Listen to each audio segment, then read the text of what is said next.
Outra passagem famosa, claro, né, é Isaías 14, onde a gente também tem um pouquinho mais de padrão sobre essas questões.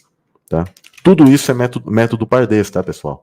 Essas passagens, você lê por um teólogo de meia pataca, aquele teólogo bem, não vou nem só dizer de meia pataca, o cara ele estuda, mas aí quando você apresenta essas questões espirituais para ele, não, ali é só um rei e tal. Se você lê a Bíblia dessa maneira que esses teólogos fazem, Jesus não é o Messias. Escutem o que eu estou falando. Se você fizer a leitura como essas pessoas elas dizem, Jesus não é o Messias. Agora, se você fizer a leitura pelas camadas que a Kabbalah ela ensina, que é o Pardês, tá? Aí você compreende que Jesus é o Messias. Por isso que os judeus são bem desonestos nessa questão. Eles conhecem.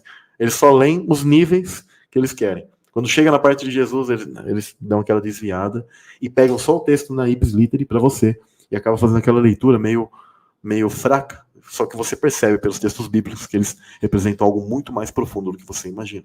Né? Então diz aqui em Isaías 14, o verso 12, que é o principal. Como caíste do céu, desde o céu, ó Lúcifer, ou Heilel em hebraico, filho da alva. Aqui tem algo muito importante, pessoal, e bem interessante, tá? Que está conectado à figura dele como, eu diria assim, filho dessa entidade feminina que eu vou elucidar para vocês. O termo filho da alva, na verdade, é Ben Shahar. Heilel Ben Shahar. E Shahar é a figura de Vênus.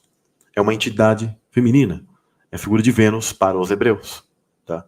Então, quando a escritura ela fala assim, como caíste do céu, Lúcifer, filho dessa entidade antiga, dessa rainha dos céus antiga. Porque se vocês forem em todas as culturas, vocês verão que a figura da estrela Vênus ela está conectada ao feminino e a uma entidade feminina em peso em todas as culturas. Esse é o grande lance aqui. Como foste cortado por terra, tu que debilitava as nações. Que nações? As nações celestiais, gente. Os hebreus eles sabem que existem 70 nações celestiais. Na cultura hitita, é interessante, os cananeus também diziam que existiam 70 nações celestiais. Na cultura hitita, é interessante que eles dizem que existem 88. É engraçado que na convenção que nós temos hoje de constelações, eles dizem que nós temos 88 constelações, né, registradas. Né? Isso é interessante. O que eles sabem?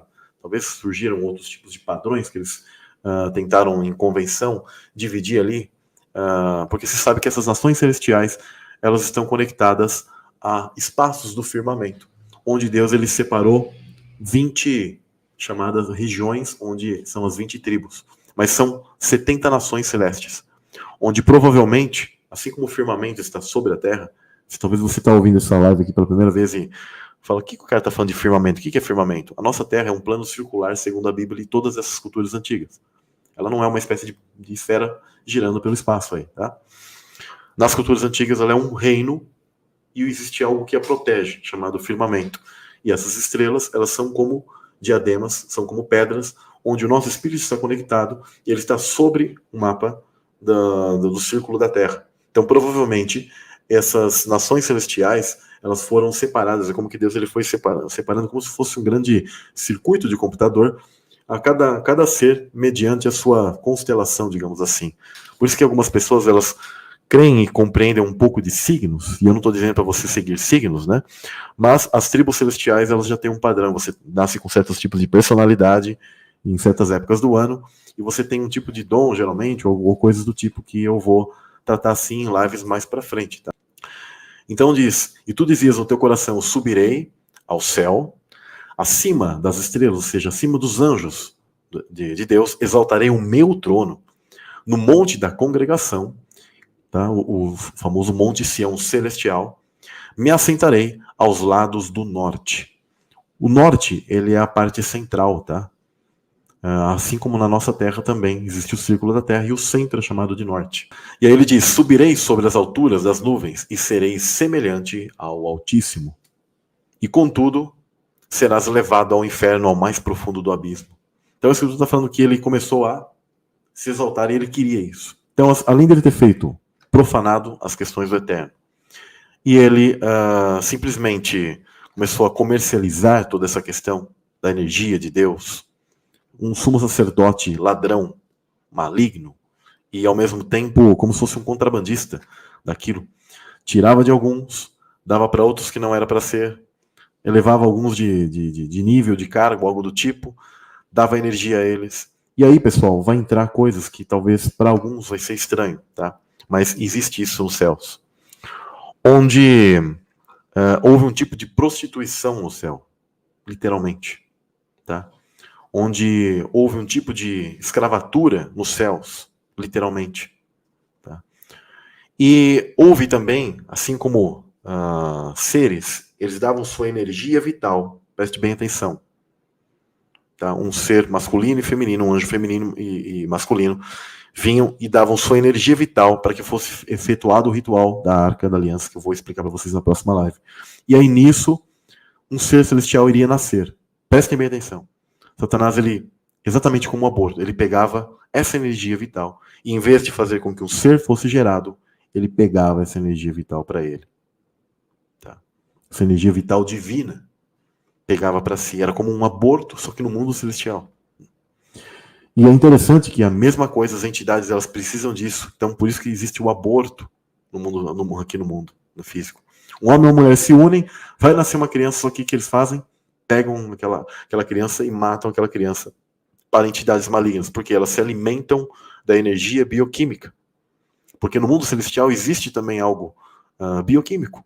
Por mais que talvez entendam, mas lá não é celestial e aqui é físico. O físico, ele só é um outro nível do mundo espiritual, só que de densidade mais pesada. O mundo espiritual, a densidade é menor, é outra frequência. Mas existe, você pega, existe uma física lá, existe energia, existe alimento, tá? Os anjos se alimentam, os anjos... Existe isso, pessoal, isso é bíblico, tá? E no mundo físico, como essas entidades malignas estão presas aqui, mas elas é o mesmo processo, então elas querem a mesma coisa. Então, quando tem o nascimento de seres, então acontece. Então, tudo que vocês imaginarem de todos os pecados, absolutamente 100% dos pecados que ocorrem neste mundo, todos eles ocorreram lá. Por mais que seja estranho. Samuel, ocorreram estupros? Ocorreram. Samuel, ocorreram assassinatos? Ocorreram. Tá? Tudo que você imaginar que existe neste mundo, existiu lá. Existiu preguiça, seres que, sim, tudo que vocês imaginarem existiu lá, e por isso que houve a queda dos anjos. Então aqui é só uma sombra de tudo que ocorreu lá. Tá? Porque as pessoas, elas pensam que, o que ocorreu no pecado dos anjos? O pessoal pensa que, tipo assim, Satanás falou assim, eu quero o trono do Pai. Quem está comigo? E a galera, vamos lá, vamos pegar. Vamos lá. E a galera começou a ir lá e houve um conflito e Deus simplesmente, né, pegou aí, baniu o pessoal, mas o que aconteceu? Como foi isso? O que foi proposto? Tá? Então sempre foi proposto essa questão de hierarquias, pessoal. Tá? Suborno, a política. Você pensa que esses políticos que estão no nosso mundo, eles são pessoas que talvez nunca fizeram isso?